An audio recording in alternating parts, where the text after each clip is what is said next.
오늘 마태복음 26장 36절부터 46절에 있는 말씀을 가지고 예수님의 복종이라는 말씀에 함께 나누려고 합니다.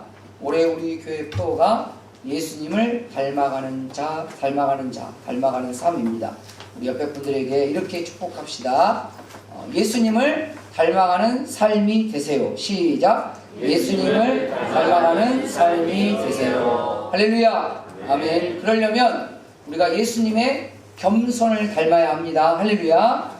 예수님의 또한 우리가 항상 봤던 예수님의 헌신을 닮아야 합니다. 그리고 오늘 예수님의 복종을 닮아가는 저와 여러분 되시기를 주님의 이름으로 축복합니다. 가끔 목사로서 받는 질문 중에 한 가지가 뭐냐면, 예수님은 하나님이시죠? 네, 삼위일체 중에 한 위가 되시는 하나님인 건 맞는데 그냥 하나님이시면 하나님이라고 하시지 왜 예수님을 하나님의 아들이라고 하나요? 라는 이런 질문을 가끔 받을 때가 있습니다. 이 질문에 대한 오늘 말씀이 여러분들의 또 다른 답변이 되고, 또 그렇게 살아가셨던 예수님의 모습이 여러분들에게도 크고 작게 나타나시기를 주님의 이름으로 축복합니다. 실은 예수님은 이름으로 증명되어지는 위치라고 보시면 됩니다. 이게 뭐냐면 그분의 존재는 하나님이세요. 존재는 하나님이십니다. 하나님이신데 하나님이 종의 형체를 가지시고 인간으로 이 땅에 오셨습니다. 종의 형체를 가지고 인간으로 오신 그 하나님은 신적인 권능이나 전능이 없습니다. 하나님의 성품을 이야기할 때 여러 가지로 설명하는 것 중에 한 가지가 하나님은 전능하시다입니다. 전능하시다는 말이 뭐냐면 완전한 능력, 못하시는 게 없다는 거죠. 모든 걸 다 하실 수 있다.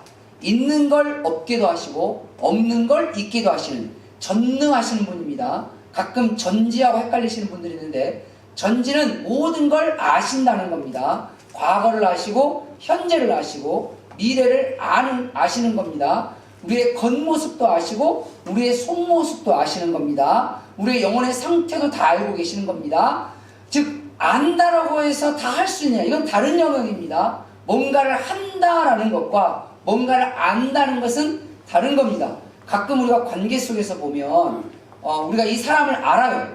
내 남편을 알아요. 안다고 해서 남편의 성격을 바꿀 수는 없습니다. 바꾸는 건 하는 거예요. 그건 능력입니다. 근데 알았다고 해서 능력이 나타나는 건 아니죠. 다른 영역의 문제예요. 그래서 우리 하나님을 이야기할 때 하나님은 전능하시기도 하고 전지하기도 하시는데, 하나님께서 종의 형체로 인간으로 오시는 순간 완전한 인간이 되셨어요. 완전한 인간이 되시다 보니 엄청난 제한적이고 제약을 받게 됩니다. 그 엄청난 제약과 제한 중에 첫 번째가 뭐냐면 전능이 없어졌어요. 그러니까 완전히 없어진 건 아닙니다. 왜냐하면 인간도 기본적인 능력이라는 게 있습니다. 최소한 생각할 수 있는 능력이 있고 말할 수 있는 능력이 있고 뭔가 뛸 수 있는 능력이 있고 뭔가 생각해서 판단할 수 있는 기술적인 능력도 있습니다. 그러니까 인간이 가지고 있는 능력이 있으나 하나님이 가지고 있는 능력을 제한적으로 가지고 있을 수밖에 없는 거예요. 왜? 인간이라는 몸을 갖고 있으니까. 예를 들면 하나를 보겠습니다. 하나님은 영적인 존재이기 때문에 그 영적인 존재를 설명할 때 우리가 신학적으로 하나님은 편재하시다라는 말을 씁니다. 편재라는 말은 뭐냐면 동시간대에 여기에도 계시고 저기에도 계시고 한국에도 계시고 미국에도 계시고 동시에 여러 군데 함께 존재하신다. 이걸 편재라는 말을 씁니다. 편재하려면 육신이 없어야 돼요. 육신이 있으면 편재를 할 수가 없어요. 그래서 하나님은 영적인 존재라고 성경으로 표현하는데, 편재하셨던 그 하나님이 인간이 되시는 순간 편재가 안 되는 거예요. 그러니까 하나님의 능력이 뭔가 갖다 하나가 제한이 되기 시작한 거죠. 그렇게 해서 제한된 능력이 너무나도 많습니다. 여기서 다 설명할 수도 없고 우리가 다 알 수 없어요. 왜냐하면 우리는 하나님의 모든 능력을 다 알고 있지는 않습니다. 다 알고 있지 않기 때문에 하나님의 어떤 능력이 제한되셨는지는 우리는 실은 다 알기는 쉽지는 않습니다. 분명한 사실은 그분이 인간이 되시는 순간 본인이 갖고 있었던, 하나님 자체가 갖고 있었던 신적인 모든 권능과 능력을 다 내려놓아야 되는 상황이었다는 거예요. 그걸 감수하시고 인간이 되신 거예요. 그렇게까지 하시면서 하나님은 죽음이 없습니다. 그런데 인간은 죽음이 있습니다. 죽음을 경험해 본 적도 없고 죽음의 존재 사실을 느껴본 적도 없으신 분이 죽음이라는 것을 맞닥뜨려야 되는 상황에 봉착됐습니다. 왜죠? 인간으로 오셨기 때문입니다. 그러면 그걸 하나님이 모르셨을까요? 하나님의 전지성은 사람으로 오셔도 그대로 가지고 오셨습니다. 그러니까 이 말은 뭐냐면 다 아는데 능력이 없어요. 차라리 모르는 게 낫겠다 라는 생각도 가끔은 듭니다. 가끔은 그런 말 하죠. 모르는 게 뭐다? 약이다. 알아서 문제다. 이런 표현을 쓰잖아요. 그러니까 예수님이 이 땅에 오실 때부터 모든 걸 다 알고 계셨어요. 그분이 어떤 삶을 살아가게 될지, 예수님의 삶이 무엇일지, 제자들이 어떻게 자기 자신을 팔아 넘기고 누군가는 자기 자신을 예수님을 부인하는 걸로 끝나는 것이 아니라 저주하게 될지 여러분 알고 가면 그 사람 못 만납니다. 여러분 누군가를 만났어요. 근데 이 사람이 나중에 나를 배신할 거라는 걸, 그냥 배신 정도가 아니라 나를 팔아 넘길 거라는 걸 안다고 생각해 보세요. 여러분 그 사람 만날 수 있어요? 저 같으면 못 만납니다. 알면 못 만납니다. 몰랐기 때문에 만났고 함께 그냥 좋게 잘 지냈어요. 저는 지냈는데 어떤 상황에 딱 봉착이 되니까 자기 상황이 어려워지고 자기 상황이 불편해지게 되니까 바로 배신을 하는 거예요. 그냥 배신만 하면 괜찮아요. 나를 팔아 넘겨요. 여기서 오는 그 배신감은 이루 말할 수가 없습니다. 그럴 때 느끼는 게 뭐죠? 차라리 이 인간을 안 만난 게 낫지 않았겠냐. 맞죠? 안 만난 게 낫죠. 근데 예수님은 알고 만나셨습니다. 가룟 유다가 자기를 팔아넘길 줄 알고 만나셨습니다. 베드로가 자기를 부인하고 예수님을 저주하게 될 걸 알고 베드로를 만나셨습니다. 근데 이게 성경은 은혜라고 우리에게 말합니다. 왜 은혜인 줄 아시나요? 우리가 예수님을 믿고 죄 지을 줄 예수님이 아시고도 우리를 구원시키신 겁니다. 할렐루야. 우리가 부족할 줄 알면서도 때로는 이 목사인 제가 실수하고 죄짓고 때로는 문제가 일어날 걸 주님이 아시면서도 용서하실 각오로 만나시고 부르시고 목사로 세우신 겁니다. 그게 너무 감사하고 너무 귀해서 그걸 깨닫는 사람은 최대한 죄를 짓지 않으려고, 최대한 주님의 말씀과 뜻에 따라서 맞춰가려고 애를 쓰는 거고, 그걸 못 깨닫는 사람은 그냥 그렇게 가는 거예요. 실은. 자, 예수님께서 그러면, 그래서 그 예수님이 하나님이시지만 하나님의 온전한 모습을 갖고 있지 않기 때문에 그 예수님을 하나님이라고 부를 수가 없게 된 거예요. 그래서 성경은 그분을 크게 두 가지로 설명합니다. 첫 번째는 인자라고 말씀하시는 게 있고, 하나는 하나님의 아들이라고 표현할 때가 있습니다. 그러니까 하나님이라고 말하진 않죠. 근데 성경에 예수님을 하나님이라고 지칭하는 최초의 고백, 최초의 말이 언제 등장하냐? 예수님이 부활하시고 난 다음에 그렇게 됩니다. 그러니까 부활하신 예수님은 온전한 하나님의 본체와 본성을 회복하신 겁니다. 그래서 그분을 하나님이라고 지칭한 거고, 그 고백을 최초로 한 사람이 도마였습니다. 이 도마가 부활하신 예수님, 물론 도마는 예수님의 부활을 안 믿었어요. 처음에 믿지는 않았지만 부활하신 예수님을 만나고 난 다음에 이분이 진짜 예수님이라는 걸 그가 알았어요. 그 순간 이분은 더 이상 하나님의 아들이 아니다. 이분은 더 이상 인자가 아니다. 뭐가 됐다는 거예요? 진짜 하나님이 되신 것이 아니라 하나님의 본체로 회복하신 겁니다. 하나님의 본체셨다가 종의 모양으로 사람으로 되셨다가 부활하신 예수 그리스도는 이제 다시 하나님의 본체로 회복하신 겁니다. 그래서 성경은 그분을 표현할 때 이제 다시 하나님이라고 지칭하기 시작한 거예요. 근데 중요한 게 있습니다. 예수님이 이제 사람으로서 세상을 사셨을 거 아니에요. 처음 배고팠을 것 같아요. 하나님은 배고파 보신 적 없죠. 아, 이게 배고픈 거구나. 제가 고등학교 다닐 때 저희 학교에 그때 당시 때는 순천시장은, 제가 순천 출신이거든요. 순천시장은 중앙정부에서 이렇게 내려보냈어요. 지금은 여러분들이 다 올해 투표합니다. 투표 꼭, 선거 꼭 하세요. 어디 놀러 가시려면 사전투표 꼭 하세요. 누구를 찍으라고는 말할 수 없어요. 저로 저 마음만 갖겠습니다. 그러나 여러분들은 투표는 꼭 하시고 마음만 가지시고 옆에 사람에게 강요는 절대 하시면 안 됩니다. 그리고 우리나라 헌법에 투표는 비밀 투표로 되어 있어요. 절대 묻지도 마세요. 꼭 보면 물어. 너 누구 찍을? 사전에 물어보면 죄입니다. 후에 물어보는 건 죄는 아니지만 실례입니다. 투표하기 전에 묻는 건 뭐다? 죄다. 투표가 끝나고 난 다음에 묻는 건 뭐다? 실례다. 죄도 짓지 마시고 실례도 하지 마시고 투표에 꼭 참여하십시오. 아멘? 네, 아멘. 어디가 누구 찍으라고 저는 말 안 했어요. 제가 여기서 누구 찍으라고 말하면 불법이 됩니다. 저는 하나님께도 불법이 되고 헌법적으로도 불법이 됩니다. 근데 그때는 중앙에서 내려버렸어요. 순천시장님 되게 큰 집에 사셨고 세상 말로 말하면 잘 사셨어요. 성경적인 용어로 보면 권력과 부자셨어요. 그 집 아들놈이 저희 학교를 다녔거든요. 근데 이 친구가 그러니까 어렸을 태어날 때부터 아버지가 정치인이고 정부와 이렇게 관료하셨으니까 윤택하게 살았어요. 물질적으로 윤택하게 살았는데 친구들이랑 이렇게 어울리게 되면서 그때 당시 학교를 차를 타고 자가용을 타고 학교 오는 애들이 거의 드물었거든요. 근데 그 친구는 자가용을 타고 문을 열어줬어요. 참 그런 시대에 살았던 친구입니다. 그런데 어느 날 우리 친구들끼리 모여서 야 오늘 누구 집에 놀러 가자 이렇게 이야기했어요. 그러니까 자기도 같이 가면 안 돼 라고 했어요. 괜찮아 라고 했죠. 그 친구 집에 놀러를 갔습니다. 놀러 가서 우리들끼리 뭐 라면도 끓여 먹고 친구들끼리 집에 가면 그래요. 라면도 끓여 먹고 고구마도 구워 먹고 막 이렇게 했어요. 근데 이 친구가 말이 없어요. 원래 얘가 그렇게 말이 없는 친구가 아닌데 말이 없어요. 그래서 야 오늘 무슨 일 있냐? 아니 그건 아니야. 뭐 이렇게 대충 얼버무렸어요. 그러더니 한참 우리 막 재밌게 놀고 있었거든요. IM 그라운드 지금부터 시작. 007 빵, 으악 뭐 이런 거. 이걸 보고 웃으신 분들은 옛날 분들입니다.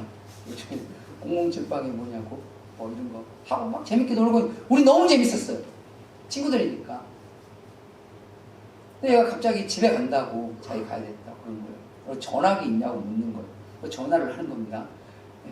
기사분을 부르시는 거죠. 우리는 모르고 그냥 가면 되지 왜 저러지? 버스 타고 가면 되는데 근데 그냥 전화를 하는 거예요. 어쩌고 하더니 좀 있어 밖을 자기 집에 간다고 갔어요. 나중에 저희는 잘 몰랐어요. 그 이후에 이 친구가 우리하고 약간 좀 멀어졌어요. 몰랐는데 나중에 시간이 좀 흐르고 난 다음에 알게 됐어요. 다른 이렇게 몇 달이 건너서 알게 됐는데 이 친구가 우리가 놀러 간 그 집에 집안 사정을 보고 충격을 받았어요. 얘가 지금까지 살면서 단 한 번도 경험해보지 못한 방, 단 한 번도 경험해보지 못한 그 집에서 나오는 냄새, 우리는 한 번도 그런 걸 못 느껴봤는데 걔는 그것까지 굉장히 힘들었었나 봐요. 집은 너무 작고 거기서 이상한 그 친구 표현 돌아내기로 들어온 건 이상한 냄새가 나고 그 좁은 방에서 애들 이렇게 우글우글 모여갖고 라면 끓여 먹고 고구마 이렇게 해서 그 전라도면 신근지라고 하잖아요. 물린지 이렇게 해서 막 애들끼리 먹고 하는 게 얘는 충격이었나 봐요. 쉽게 말하면 그 친구 입장에서는 너무 가난한 상황을 본 거죠. 거기서 단 한 몇 시간 있었는데 너무 힘들었던 거예요. 얘는 그 자체가. 그러면서 우리하고 많이 멀어졌어요. 제가 그걸 돌고 들었어요. 화가 났어요. 그래가지고 약간 저는 좀 그런 게 있잖아요. 그래서 불렀어요. 야, 너 이리 와봐. 그랬어요. 말해준 놈 무한하게 너 이리 와봐. 그러니까 왜? 왜냐면 제가 고등학교 다닐 때 실장이었거든요. 그러니까 그때 당시 때 실장은 아무래도 좀 권위가 있습니다. 학교에서 그런 거 있습니다. 좀. 지금 아무것도 아닌데 그때 좀 그런 거 있었어요. 이상하게 또 여기 완장을 차면 사람이 약간 좀 그렇게 돼요. 그래서 야, 너 이리 와봐. 불러가지고 근데 제가 뭐라고 막 했어요. 근데 이 친구가 자기는 처음이었다.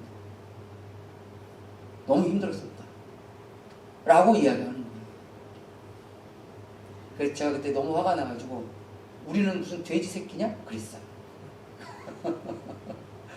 그 돼지숙이 하나가 접니다. 예, 절고 그때 그 친구들 그 몇 명 있습니다. 얘네들 우리 그 아주 절친들 우글우글 애들 지금은 잘 지내요. 누군가는 검사돼 있고 누군가는 인테리어 사장이 돼 있고 그리고 누구는 주유소에 지금 잘 지내요. 분식점 하는 친구도 있고 떡볶이 잘합니다. 잘 지내요. 충격이었어요. 이 친구 입장에서는. 그게 회복이 되는 좀 시간이 좀 많이 걸렸던 것 같아요. 나중에 한참 큰 다음에 만났을 때 미안하다라고 이야기를 한 적이 있었던 걸로 기억이 듭니다. 예수님 입장에서는 배고파 본 게 처음입니다. 졸린다? 말이 안 되죠. 하나님이 조시는 분이 아니잖아요. 성경에 예수님이 얼마나 피곤하셨는지 풍랑치는 바다에서 뭐 하셨다 그랬어요? 주무셨다 그랬어요. 우리 같으면 울렁울렁하고 하니라고 일어나야 될지도 모릅니다. 그런데 예수님 얼마나 피곤하셨는지 예수님은 전직 목수십니다. 현직 어부들이 그러니까 어부 그만둔 지 얼마 안 된 사람들이 베드로 이 친구들이잖아요. 근데 이분들이 우리는 다 이 풍랑에 다 죽을 것 같아. 왜? 어부들이 바다의 상황을 보고 죽는다 하면 진짜 죽는 거 맞습니다. 그들이 산다 하면 사는 거 맞습니다. 그런데 현직 어부들은 다 죽겠다고 난리가 나는데 전직 목수씨는 주무시고 계세요. 그 정도로 육신적으로도 되게 약하시고 피곤을 체력적으로 누구 말 그대로 하면 예수님 체력은 저질 체력. 정말 아프고 슬픈 이야기인데 고대 기록에 보면 십자가에 매달려 죽은 사람들은 대부분이 평균치가 3일은 삽니다. 최장 열흘 산 사람도 있어요. 로마 기록에 보면. 예수님은 6시간 만에 돌아가셨어요. 6시간 만에 돌아가셨다는 말 다른 말 할까요? 예수님 육신적으로 굉장히 약하셨다는 얘기예요. 그냥 건들면 쓰러질 만큼 약하신 분이에요. 평생 그냥 그렇게 사셨어요.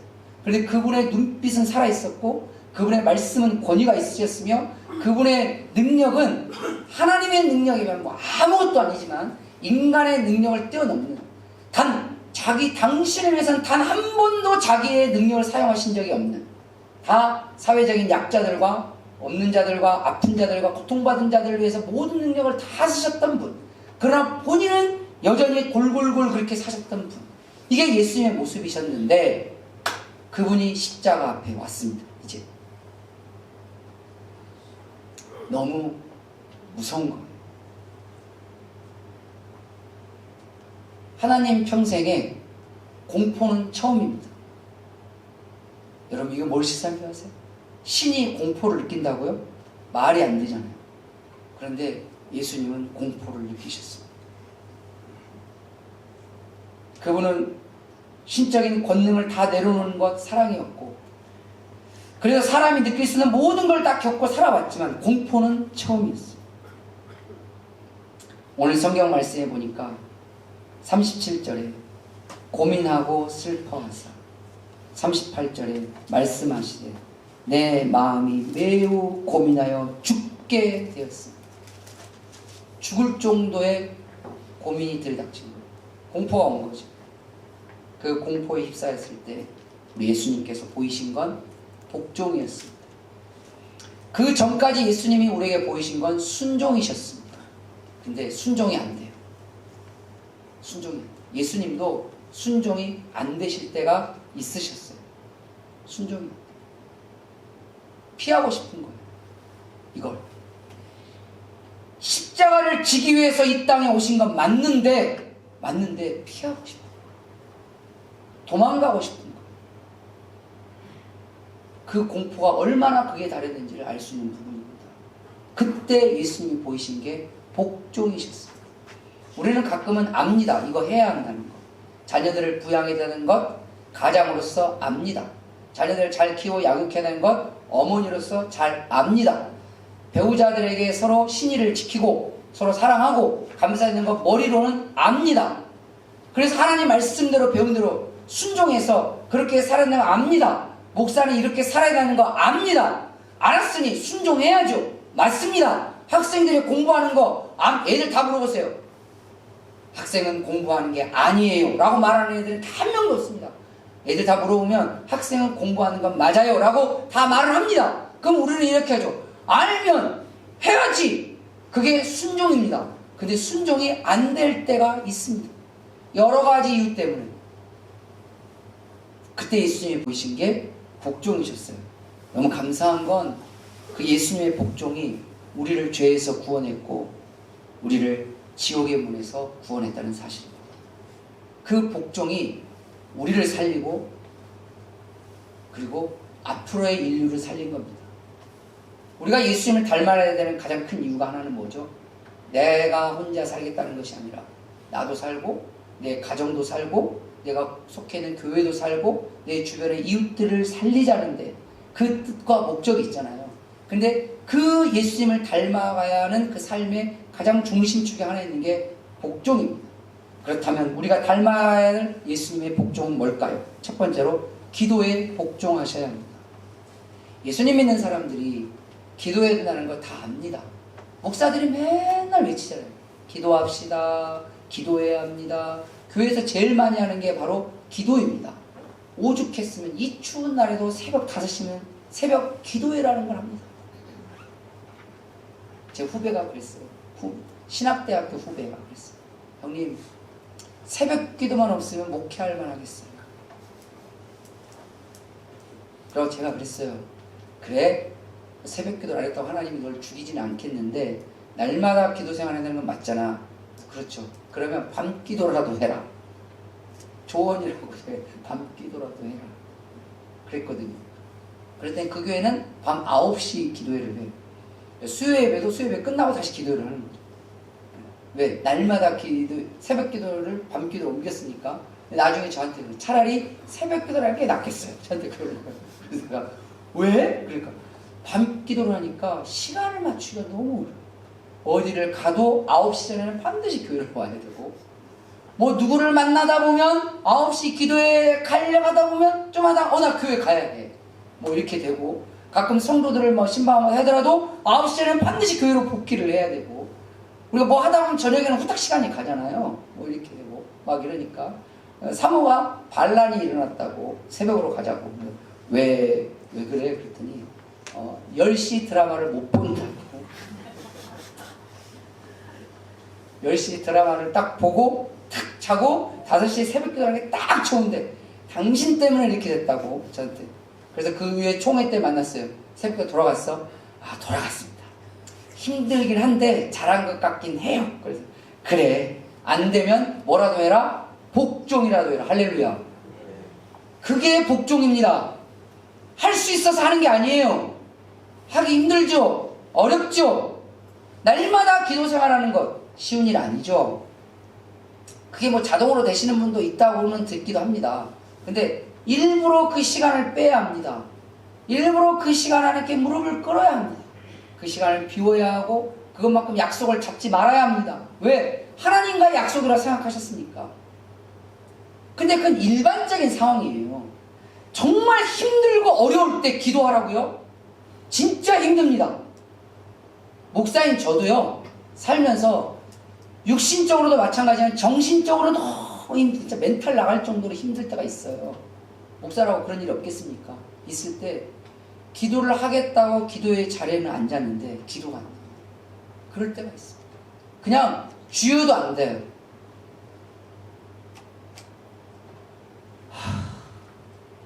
요것만 1시간 하다가 일어날 때도 있었어요.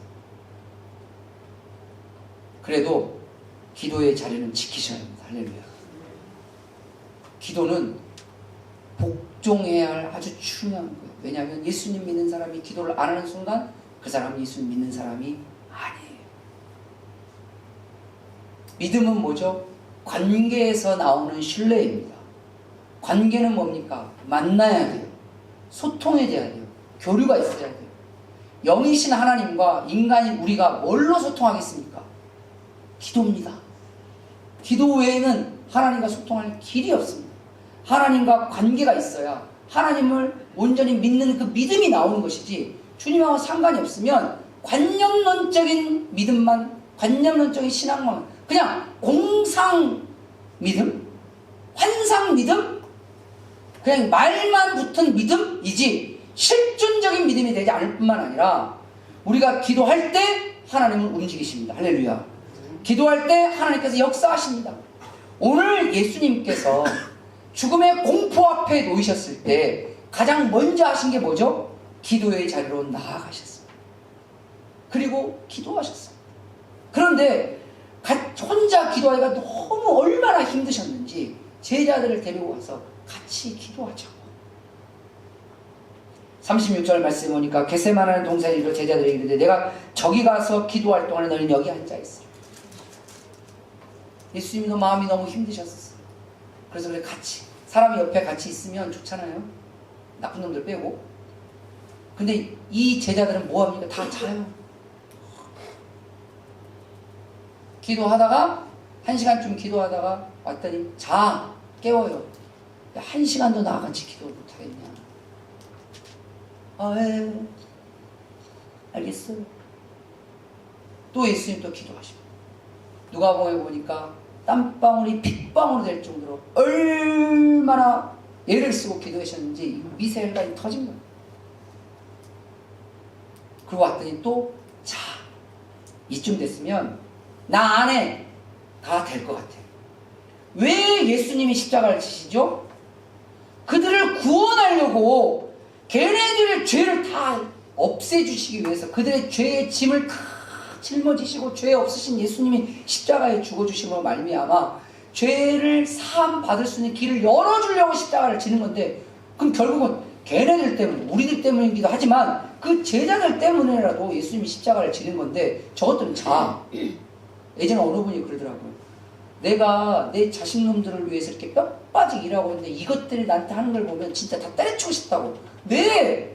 그 마음이 예수님도 없으셨겠냐는 거예요. 있었죠. 그런데도 그때 찬양해요. 기도하기 싫죠. 얼마나 실망되고 실족되겠어요. 기도하기 싫죠. 다 때려치고 싶을 수도 있어요. 나 안에 저런 것들을 데리고. 그래도 예수님은 기도에 복종하셨어요. 자신이 와서 기도. 그 기도하시면서 이해해 주십니다.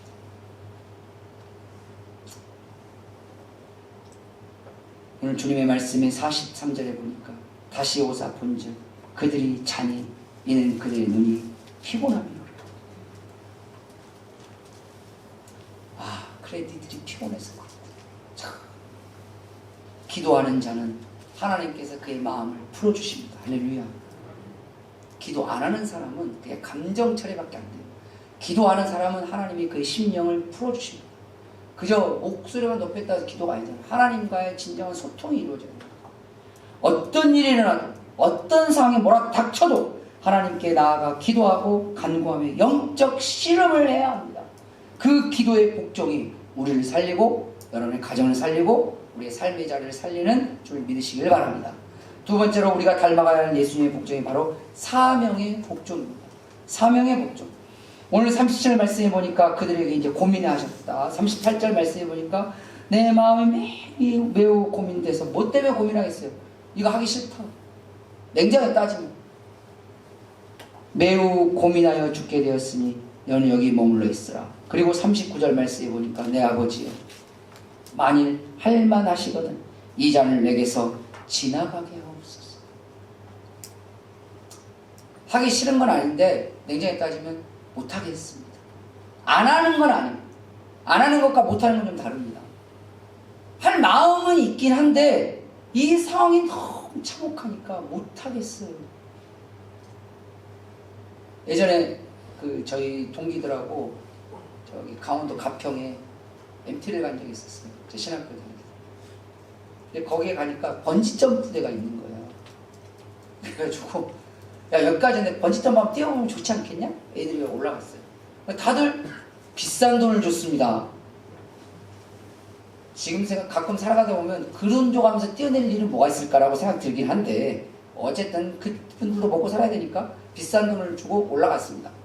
엘리베이터 같은 걸로 올라가는 거예요. 이거 올라가니까 밑에서 보는 것과 위에서 내려오는 건 완전히 하늘과 땅 차이에요. 몇 명은 호기롭게 또 우리 또 군대를 갔다 왔잖아요. 그래서 이 정도는 뭐 싸라이가 이래가면서 몇 명은 호기롭게 합니다. 네, 역시 군대를 안 갔다 와서 그런가? 군대 면제받은 우리 동기가 하나 있습니다. 이 동기가 밑에서는 제일 먼저 하자는 친구가 그 친구였습니다. 예, 지금 경기도 모처에서 목회하시는 목사님이신데 싸라이가 이 정도 하자 가자! 라고 딱 갔는데 제일 먼저 후두두두하는 게 그 친구였어. 야 너 왜 그래? 그랬더니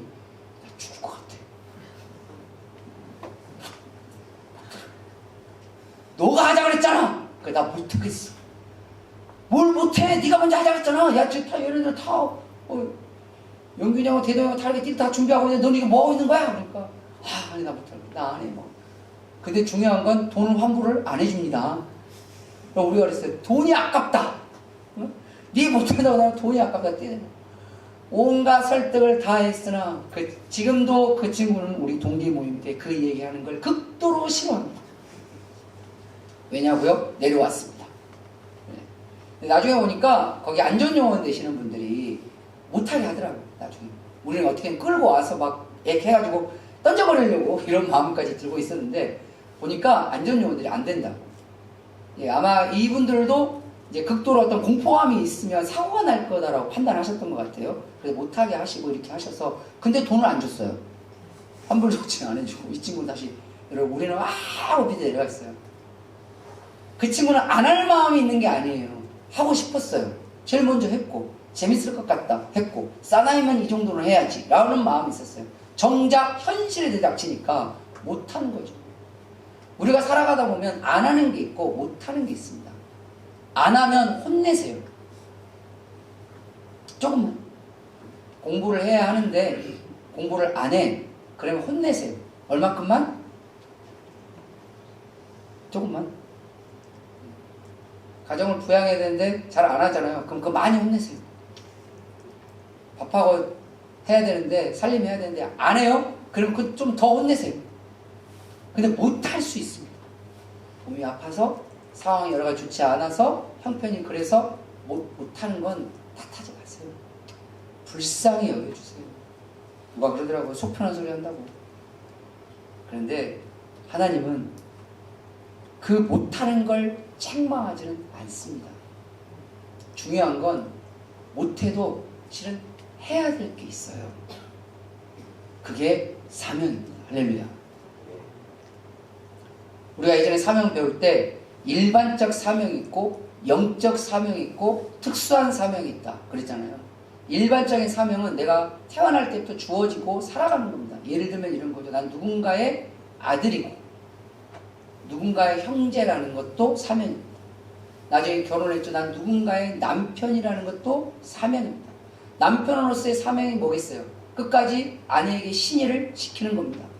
가장으로서의 사명은 뭘까요? 가정을 부양하는 겁니다. 아내로서의 사명도 있죠. 배우자로서의 사명이 있는 것처럼 아내로서의 사명도 있습니다. 자식으로서의 사명도 있습니다. 학생이면 학생으로서의 사명이 있습니다. 그걸 직업 윤리라고 말하죠. 직장인이면 직장인으로서의 사명이 있습니다. 이건 일반적인 사명이고 영적 사명이 있죠. 예수 믿는 사람의 영적 사명의 가장 1번이 뭡니까? 하나님의 말씀에 순종하는 겁니다. 그리고 주님의 교회를 섬기고 봉사하는 것이 되겠죠. 우리가 생각해보면 우리에게 주어진 사명이 참 많은데 이걸 하기 힘들 때가 있습니다. 심지어는 하기 싫을 때도 있습니다. 그때 예수님의 복종을 기억하십시오. 왜냐하면 하기 싫다고 못할 것 같다고 안 하잖아요. 나중에 후회합니다. 진짜 후회합니다. 정말로 후회합니다. 해야 될 때 하셔야 돼요.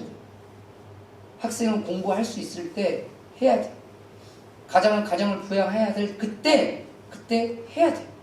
아이들을 키울 때 어머니들 키울 때 죽을 때까지 키울 줄 아세요? 죽을 때까지 못 키워요. 예전에 어느 분이 그러더라고요. 어렸을 때는 애들이 그래가지고 어쩌고 나중에 좀 커서 애들이랑 좀 즐겁게 여행 좀 다닐 때 애들이 우리랑 안 놀아준대요. 부모랑 놀아줄 때도 다 뭐가 있어요? 때가 있어요. 해야 될 그때 하세요. 우리에게 주어진 사명은 시기적으로 따라오는 것도 있지만 특수하게 하나님 주신 것들도 있습니다. 그러나 분명한 사실은 해야 될 때 해야 나중에 절대 후회가 없습니다. 근데 그걸 못하도록 오는 여러 가지 요인들이 있습니다. 오늘 여기 예수님처럼 극심한 공포감이 와서 그럴 수도 있습니다. 누군가가 시험의 역할을 할 수도 있습니다. 누군가가 찔러댈 수도 있습니다. 심지어는 가장 내가 믿었던 사람에게 배신을 당함으로써 할 의지를 완전히 상실되어 버릴 수도 있습니다. 그럴 때 예수님의 복종을 기억하십시오. 할렐루야. 그래야 여러분이 살고 여러분 주변이 삽니다. 제가 부목사를 했을 때 거기에 어느 집안이 남편 되시는 분이 사업이 망하셨어요. 사업이 망하고 싶어서 망하신 분이 어디 있었겠습니까? 망하기 싫었어도 어떻게 하다 보니까 망하셨죠. 그 아내 되시는 분이 너무 많이 힘들었어요. 당연히 힘들죠. 안 힘들겠어요? 너무 힘드니까 삶의 의지를 다 잃으셨어요. 애들이 굶든지 말든지 살고 싶은 마음이 없는 거예요. 맨날 죽겠다. 무기력증에 빠지시고 심지어 나중에 정신과 치료를 받으시고 너무 많이 힘들어하셨어요. 근데 너무 감사하게도 시간이 흐르면서 여러 가지 과정 거치면서 뭐 대단하진 않지만 조금 회복이 됐어요. 나중에 괜찮아졌어요. 그 사이에 시간이 지났잖아요. 그 기간 동안에 아이들이 받았던 상처가 어마어마했어요. 엄마가 힘드니까 우리를 버렸다 라는 인식이 뭘 확 박혀버렸어요. 엄마도 엄마의 사정이 있었죠. 아버지도 아버지의 사정이 있었죠. 그런데 나중에 그 친구들하고 이야기하는 제가 내려오고 난 이후에 나중에 만났을 때 이런 게 있었어. 너희 부모님들이 알고는 있잖아. 그랬더니 그런데요 목사님 그렇다고 자식들을 안 키워요? 부모는 그런 게 아니잖아. 이게 그 아이들의 답변이었어요. 물론 그 이후에 그 친구는 청년이 됐죠. 그 상처가 크더라고요. 그때 다시 한번 느낀 게 있어요. 해야 할 일은 죽을 정도로 힘들어도 해야 합니다. 그때 우리가 바라봐야 될 건 예수님의 복종입니다. 순종이 아니라 복종입니다. 그때 나중에 절대 후회할 일이 없습니다. 주님은 우리에게 말합니다. 사람이 느끼는 최악의 공포가 몰려와도 해야 할 일은 하라. 하나님이 주신 사명에 더 집중해라. 도리어 반대인 경우도 있습니다. 제가 전사 때 대전에서 국밥을 이렇게 장사하시는 집사님이 계셨어요. 남편이 알코올 중독자고 굉장히 많이 힘들게 이렇게 하셨어요. 근데 그 국밥집을 한다는 게 쉬운 일이 아니잖아요. 오정동 시장 앞에서 그 일을 하셨었는데 그분이 그런 얘기를 해요. 신방 가면 집사님 많이 힘드시죠? 힘들죠. 많이 어려우시겠어요. 그러면 힘들죠가 어려우시겠으면 눈물을 흘리세요. 신방 할 때마다 그러셨어요. 되게 겉으로 보면 되게 강인한 것처럼 보이지만 마음은 그러지 못한, 심성은 그러지 못하신 분이셨거든요. 이렇게 힘든데 그래도 참 열심히 사시니라 그래도 많이 기도해 드릴게요. 그래도 참 집사님 힘내서 이렇게 하시면 그 집사님 이렇게 말씀하셨어요. 그 집은 딸만 셋이었거든요. 자식들 때문에 나는 오늘도 일어납니다. 그게 내가 해야 할 일이니까. 죽을 만큼 힘들어도 내 자식들은 절대 굶길 수 없다. 그분이 국밥 장수를 한 이유도 그거였다고 하더라고요. 국밥 장수는 자식을 안 굶기니까 아주 일차원적인 생각으로 그 일을 하신 거예요. 어떻게 보면 장사는 안 돼도 내 자식은 먹일 수 있잖아요. 이런 생각을 가지고 하신 게 그 일이었어요. 그 전에 해본 적이 없으셨는데 뭘 먹고 살 수 있는 걸 뭘까 고민하시다가 그걸 하신 거였는데 누군가는 자기 삶이 나락으로 떨어졌을 때 다 손을 놔버려요. 누군가는 자기 나락에 떨어졌어도 내가 반드시 해야 할 일 하나는 끝까지 붙들고 가는 사람이 있습니다. 예수님은 십자가를 져야 되는 그 사명을 위해서 복종하십니다. 마음이 허락해서 한 게 아니에요. 순종할 마음이 생겨서 그런 것도 아니에요. 문제가 해결돼서 그런 것도 아니에요. 그렇다고 해서 뭐 어떤 대단한 일이 벌어져서 아니요. 누가 옆에 와서 위로해주고 격려해주고 도리어 같이 기도하다가니 제자들은 잠만 퍼지로 자고 있는데 예수님은 복종하셨기 때문에 그 사명에 끝까지 가시고 그게 우리를 살리고 구원을 허락하시고 천국문을 열게 하신 겁니다. 우리가 또 닮아야 될 예수님의 복종은 뭘까요? 바로 고난에 복종하는 겁니다. 고난에 복종하는 겁니다. 38절 말씀해 보니까 내가 매우 고민하여 죽게 됐다. 너희는 여기 머물러 함께 기도하라. 그러면서 45절 말씀해 보면 이에 제자들 오사 이르되 이제 자고 쉬어라. 보라 때가 가까이 왔으니 때가 무슨 때죠? 내가 저들에게 잡혀가서 십자가에 죽을 때라는 얘기예요. 그냥 어디 도망갈 때가 아니라 길이 열렸다는 얘기가 아니라 그때가 가까이 왔으니 인자가 죄인의 손에 팔리느니라. 고난의 길로 직접 들어가십니다. 기억하십시오. 부활의 영광도 십자가의 고난이 없이는 존재하지 않습니다. 세상의 진리가 되는 교훈 중에 하나, 그리고 성경에서 우리에게 주는 진리 중에 하나, 영광은 반드시 고난이라는 통로를 지나야 합니다. 좁은 문을 통과하지 않으면 하나님의 나라에 이를 수 없습니다. 고난 없는 승리는 존재하지 않습니다. 편하게, 세상 사람들은 그러죠. 편하게 큰 걸 이루고 싶어 합니다. 없습니다. 편하게 큰 거 없습니다. 가끔 이러죠. 내가 대기업 회장 아들로 태어났으면 편하게 성공하며 살았으면, 아니요. 편하게 얻은 것 다 잃고 비참한 지경에 이르게 될 겁니다. 왜죠? 그는 그걸 관리할 수 있는 능력이 없을 거니까. 그 말은 편하게 모든 걸 얻을 수도 없을 뿐만 아니라 편하게 모든 걸 지킬 수도 없습니다. 성경은 고난의 과정은 필요 충분 조건과 같습니다. 그 고난을 본인이 어떤 마음의 자세와 어떤 생각을 가지고 그것을 겸허하게 받아들이고 그 고난의 과정을 어떻게 끝까지 돌파하고 할 것이냐, 이거지. 도망간다고 일이 해결되고 요행만 바라고 불로소득만 생각한다고 해서 일이 절대로 되지 않아요. 이건 예수님도 그러셨어요. 예수님도 고난 없는 영광이 없는데 어찌 우리가 고난이 없이 영광을 얻을 수 있겠습니까? 좋은 걸 얻으려면 반드시 어려운 과정을 겪으셔야 해요. 그 과정을 그냥 가는 것은 우리에게 무기력하게 되지만 의미 있게 보내기 위해서 하나님 우리에게 메시지를 주는 거 아니겠습니까? 결국은 성경은 우리에게 거룩하고 신실한 일일수록, 선하고 의로운 일일수록, 바르고 진실한 일일수록 더 큰 고난을 겪어야 될지도 모릅니다. 그래서 성경은 우리에게 끊임없이 말합니다. 고난을 피하지 말고 고난에 참여하라. 할렐루야. 단 그 고난을 먼저 다 겪으신 분이 예수님이시니 그 예수님께 기도하는 거예요. 주님이 십자가의 고난을 겪어보셔서 이 힘든 삶을 너무 잘 알고 계시지 않습니까? 주님은 수도 없이 굶어보셨기 때문에 굶주린 자의 심정을 잘 알고 계시지 않습니까? 주님, 제가 요즘 굶주립니다. 주님, 배신당하고 배반당하는 고난을 주님이 제일 많이 겪어보셨습니다. 아시지 않습니까? 주님, 제가요, 요즘 제가 어떤 놈의 자식 때문에 배신을 당해서 이렇게 힘듭니다. 그러나 하나님, 제가 이 고난을 도망가지 않고 하나님의 말씀과 선함과 주님의 말씀인 진리로 잘 견디고 이겨낼 수 있도록 주님 도와주시옵소서. 이게 우리가 이거 해야 될 고난에 참여하는 자세라는 사실입니다. 말이 좋지. 정작 또 그 상황에 가면 도망가고 싶죠. 그때 예수님의 복종을 기억하십시오. 마지막 네 번째로 우리가 닮아야 될 예수님의 복종이 바로 하나님의 뜻에 복종하라는 것.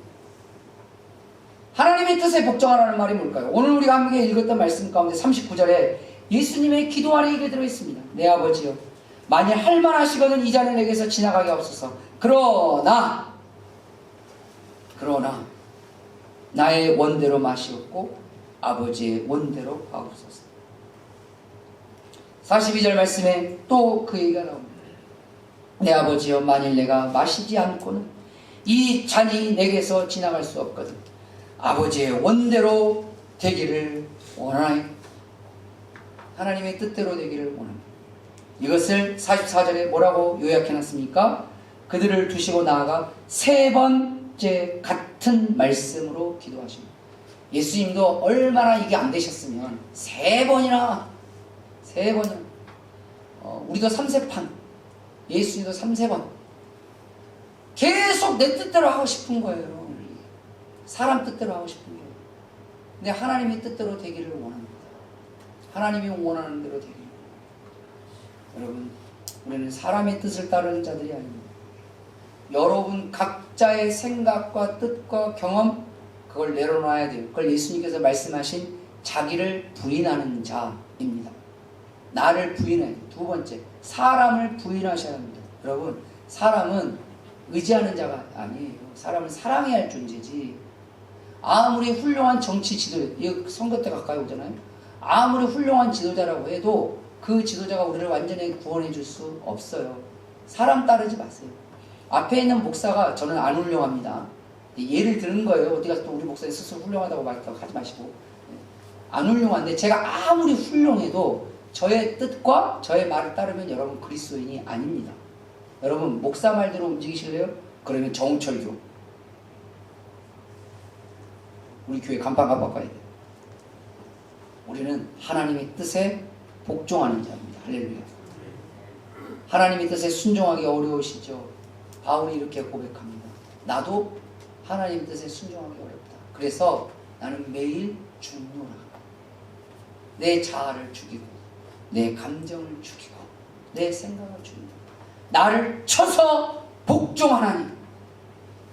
바울도 자기를 쳐서 하기 싫은 것을 해야 될 정도로 복종시킨다. 왜? 그게 하나님의 뜻이니까. 내 뜻대로 사는 인생도 아니고 내 주변의 사람들의 뜻대로 살아가는 사람도 아니고 내가 존경에 맞지 않는 어떤 그 존재, 훌륭하다고 불리는 그들의 뜻과 생각에 맞춰가는 자도 아니고 오직 하나님의 뜻에 복종할 때 하나님이 여러분의 삶을 온전케 할 줄 믿으시길 바랍니다. 자신의 생각과 감정, 때로는 자기 자신의 판단과 경험, 때로는 여러분들이 가지고 있는 지식과 지혜, 심지어는 여러분들이 가지고 있는 꿈과 소원이 적당히 버무러져서 나온 게 여러분들의 뜻이에요. 그냥 안 나옵니다. 여러분 자녀들에게 막 이야기할 때도 그냥 나온 거 아니에요.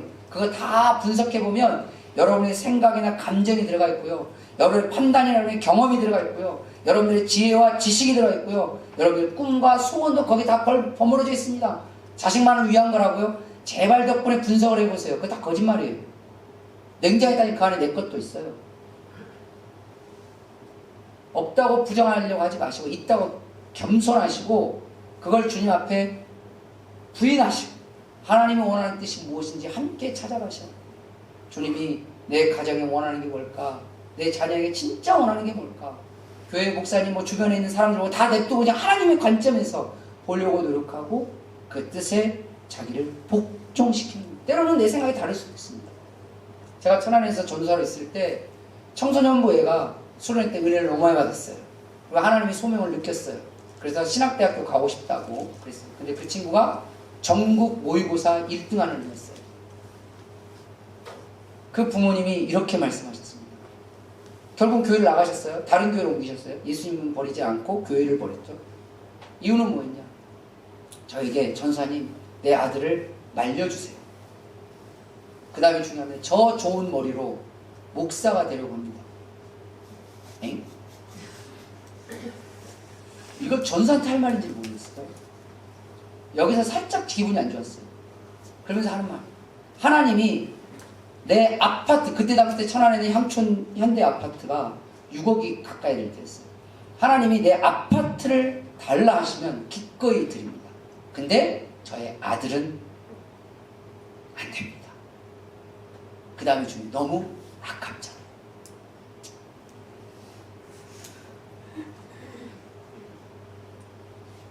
안 되면 하나님의 뜻에 복종하는 겁니다. 할렐루야. 거기에는 우리 꿈이나 소원이 들어가 있는 게 아닙니다. 때로는 내 소원과 하나님의 소원이 다를 수도 있습니다. 내 뜻과 하나님의 뜻이 다를 수도 있습니다. 내 생각과 하나님의 생각이 다를 수도 있습니다. 그때 우리는 복종하셔야 합니다. 어떻게 보면 복종이라는 어감이 예수님 믿는 사람들에게 있어서는 순종보다는 좀 떨어지는 어감이기도 해요. 개념적으로 보면 좋지 않는 좋은 어감을 갖고 있지는 않죠. 그러나 절대적이고 영원한 가치를 위해서는 복종을 해서라도 이루어야 된다는 것을 기억하시길 바랍니다. 할렐루야. 누군가는 순종이 돼도 누군가는 순종이 안 돼서 복종하러 가는 경우가 있어요. 근데 중요한 건 하나님은 다 그 모든 것을 받으십니다. 자신을 쳐서 굴복시켜서 하나님 앞으로 나아갈 때 예수님처럼 부활의 영광이 임하게 될 것입니다. 제발 자기 자신의 울타리와 내 생각과 내 삶에 갇혀 있거나 자기 자신에게 굴복되어져 버린 인생이 아니라 자기를 이기고 자기 자신을 뛰어넘고 그래서 주님의 복종 앞에 나아가 진정한 자유와 주님의 능력을 경험할 수 있는 그런 하나님의 사람들이 되시기를 주님의 이름으로 축원합니다. 기도하겠습니다.